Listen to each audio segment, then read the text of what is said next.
The Bishops' Wars, fought between 1639 and 1640, were a pivotal chapter in the history of Britain, exposing the deep-seated religious and political tensions that plagued the reign of King Charles I. These wars were not just mere skirmishes, but were emblematic of the larger struggle for power and control that defined this tumultuous period. The conflicts highlighted the stark differences in religious practices and political ideologies that existed within the kingdom. These conflicts, though fought between the English crown and Scotland, would have far-reaching consequences, ultimately setting the stage for the English Civil War. The battles were fierce and the stakes were high, as both sides fought not only for victory, but for the very future of their respective nations. The outcome of these wars would shape the political landscape of Britain for years to come. At the heart of the dispute lay Charles's ambition to impose a high Anglican uniformity across his realms, a vision met with fierce resistance in Scotland, where Presbyterianism held sway. Charles's insistence on religious conformity was seen as an overreach of his royal authority, and it ignited a firestorm of opposition. The Scottish people, with their strong Presbyterian beliefs, were determined to resist any attempts to undermine their religious freedoms. The Scottish people, fiercely protective of their own kirk and traditions, saw Charles's religious reforms as a direct attack on their faith and freedom. They viewed the imposition of Anglican practices as an affront to their deeply held beliefs and a threat to their way of life. The resistance was not just about religion, it was about preserving their cultural identity and autonomy. What began as a religious dispute quickly escalated into a full-blown national crisis, drawing in questions of sovereignty, political authority, and the very nature of the relationship between the Crown and its subjects. The conflict forced people to confront fundamental issues about governance and the limits of royal power. It became clear that the resolution of these disputes would have profound implications for the future of the kingdom. The Bishops' Wars were not merely about bishops or prayer books, they were about the fundamental principles of governance and the limits of royal power. The wars served as a catalyst for broader discussions about the role of the monarchy and the rights of subjects. They highlighted the need for a more balanced and equitable system of governance that respected the diverse beliefs and aspirations of the people. The reverberations of these conflicts would be felt far beyond the battlefields of Scotland. The wars had a profound impact on the political and social fabric of the entire kingdom. They exposed the deep divisions within society and underscored the need for reconciliation and reform. The lessons learned from these conflicts would shape the future of Britain in ways that were both profound and lasting. The financial and political turmoil Charles V faced in the aftermath of the Bishops' Wars weakened his position considerably, emboldening his opponents in the English Parliament and setting in motion a chain of events that would culminate in the English Civil War in 1642. The wars drained the royal coffers and left Charles struggling to maintain his authority. His inability to effectively manage the crisis eroded his support and paved the way for greater parliamentary power. The struggle between Charles I and Scotland served as a stark warning to those in England who sought to curb the king's authority and safeguard their own religious and political liberties. It demonstrated the dangers of unchecked royal power and the importance of protecting individual rights and freedoms. The legacy of the Bishops' Wars would be felt for generations, influencing the development of constitutional monarchy and the principles of democracy that we hold dear today.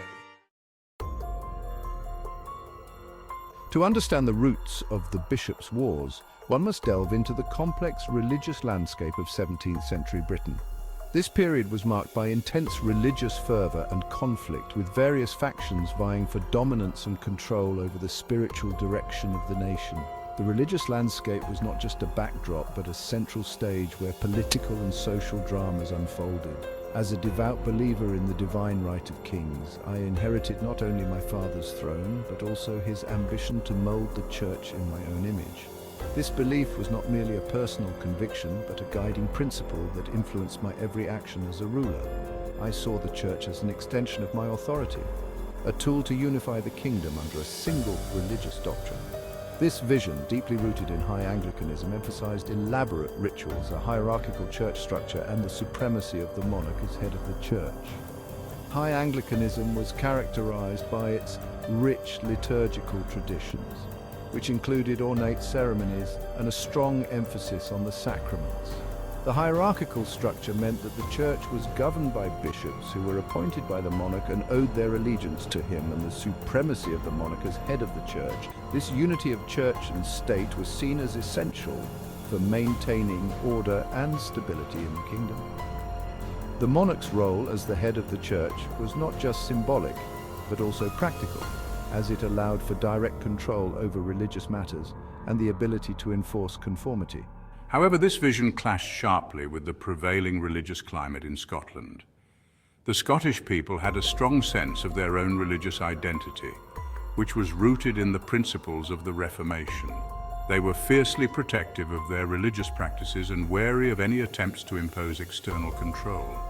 Since the Reformation, Scotland had charted its own religious course, embracing Presbyterianism as its national faith. Presbyterianism was a form of Protestantism that emphasized the authority of the congregation and the equality of all believers. It rejected the hierarchical structure of the Anglican Church and instead advocated for a system of church governance by elected elders. This form of Protestantism, in stark contrast to High Anglicanism, rejected elaborate ceremonies and episcopal governance, advocating instead for a simpler form of worship and a more decentralized church structure governed by elders. The simplicity of Presbyterian worship was seen as a return to the early Christian church, free from the corruption and excesses of the medieval Catholic Church. Advocating instead for a simpler form of worship and a more decentralized church structure governed by elders. This decentralized structure meant that each congregation had a significant degree of autonomy, and decisions were made collectively by the elders, rather than being imposed from above. My attempts to impose a new prayer book, heavily influenced by the English Book of Common Prayer on the Scottish Kirk, were met with outrage. The new prayer book was seen as an attempt to anglicize the Scottish Church and undermine its independence. It included many elements that were foreign to Scottish worship and was perceived as an imposition of English religious practices. Many Scots viewed this move not merely as a change in liturgical practice, but as a direct assault on their faith, a betrayal of their religious identity, and an unacceptable intrusion of English authority into Scottish affairs. The reaction was swift and fierce, with widespread protests and acts of defiance against the new prayer book.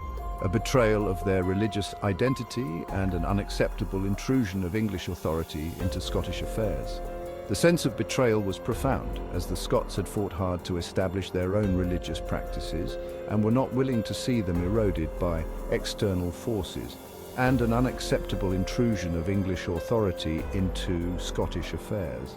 This conflict over religious practices was not just a theological dispute, but also a political struggle for control and autonomy. The imposition of the new prayer book was seen as part of a broader attempt by the English crown to assert its dominance over Scotland. The introduction of the new prayer book in 1637 was a turning point in the relationship between Scotland and England. It marked the beginning of a period of intense conflict and resistance that would have far-reaching consequences for both nations, sparked widespread protests across Scotland, igniting a firestorm of resistance that would engulf the entire kingdom. The protests were not just limited to the clergy, but included people from all walks of life who saw the new prayer book as a threat to their religious freedom and national identity, igniting a firestorm of resistance that would engulf the entire kingdom. This resistance would eventually lead to the Bishops' Wars, a series of conflicts that would challenge the authority of the English crown and reshape the political landscape of Britain. The struggle over the new prayer book was just the beginning of a larger battle for religious and political control that would have lasting repercussions for the entire kingdom. While religion served as the primary catalyst for the bishops' wars, the conflict was further fueled by deep-seated political and social tensions. Scotland, though sharing a monarch with England, retained its own parliament, legal system and national identity. Many Scots, particularly the nobility, chafed under what they perceived as Charles I's attempts to centralise power in London and diminish Scottish autonomy. The King's efforts to impose English religious practices were seen as part of a broader campaign to subjugate Scotland and undermine its distinct cultural and political heritage.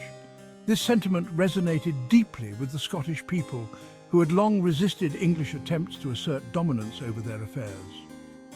The memory of past conflicts, such as the wars of independence fought against English monarchs, fueled a deep-seated suspicion of English intentions and a fierce determination to safeguard Scottish sovereignty. Adding to the volatile mix was the issue of social and economic inequality. The Scottish nobility, resentful of Charles I's attempts to curtail their power and influence, found common cause with the Presbyterian clergy and the common people in opposing the King's policies. The imposition of the new prayer book was seen by many as yet another example of the Crown's disregard for Scottish sensibilities and its willingness to trample on their rights and freedoms. The signing of the National Covenant in February 1638 marked a turning point in the conflict between Charles I and Scotland. This historic event took place at Greyfriars Kirkyard in Edinburgh, where a large gathering of Scots came together to make a stand against the King's religious policies. This document, a solemn oath to defend the Presbyterian faith and resist the King's religious innovations, united Scots from all walks of life in a powerful display of national solidarity. The covenant was not just a piece of paper. It was a symbol of defiance and unity, bringing together nobles, clergy, and commoners in a shared cause. The Covenanting movement, as it came to be known, spread like wildfire throughout Scotland, drawing support from nobles, clergy, and commoners alike. This widespread support was a testament to the deep-seated resistance against Charles I's attempts to impose his religious will on the Scottish people. Faced with such widespread and resolute opposition, Charles V found himself in a precarious position. The king, who had hoped to unify his kingdoms under a single religious doctrine, was now confronted with a united front of defiance from Scotland. His attempts to quell the unrest through negotiation proved futile, as the Covenanters, emboldened by their growing strength, refused to back down from their demands. The king's envoys found themselves facing a resolute and determined opposition, unwilling to compromise on their religious freedoms. The First Bishops' War, a brief and largely bloodless affair, erupted in 1639. This conflict, though short-lived, was a clear indication of the lengths to which the Scots were willing to go to defend their religious beliefs. Scottish forces, led by General Alexander Leslie, a seasoned military commander, quickly seized key strongholds and secured the border with England. Leslie's leadership and strategic acumen were instrumental in the Covenanters' early successes. Charles I, his army ill-prepared for a prolonged conflict, was forced to sue for peace. The king's forces, lacking the necessary preparation and resources, were no match for the determined and well-organized Scottish troops. The Treaty of Berwick, signed in June 1639, brought a temporary halt to the fighting. This treaty, while providing a brief respite, did little to resolve the underlying issues that had led to the conflict in the first place. However, the treaty failed to address the underlying religious and political tensions that had sparked the conflict. The negotiators, aware of the fragile nature of the peace, could do little more than hope for a more lasting resolution in the future. The Covenanters, though victorious on the battlefield, remained wary of Charles I's intentions, suspecting that he would use the truce to regroup and renew his attempts to impose his will on Scotland. Their suspicions were not unfounded, as the king's ambitions and the Covenanters' resolve would soon lead to further conflicts.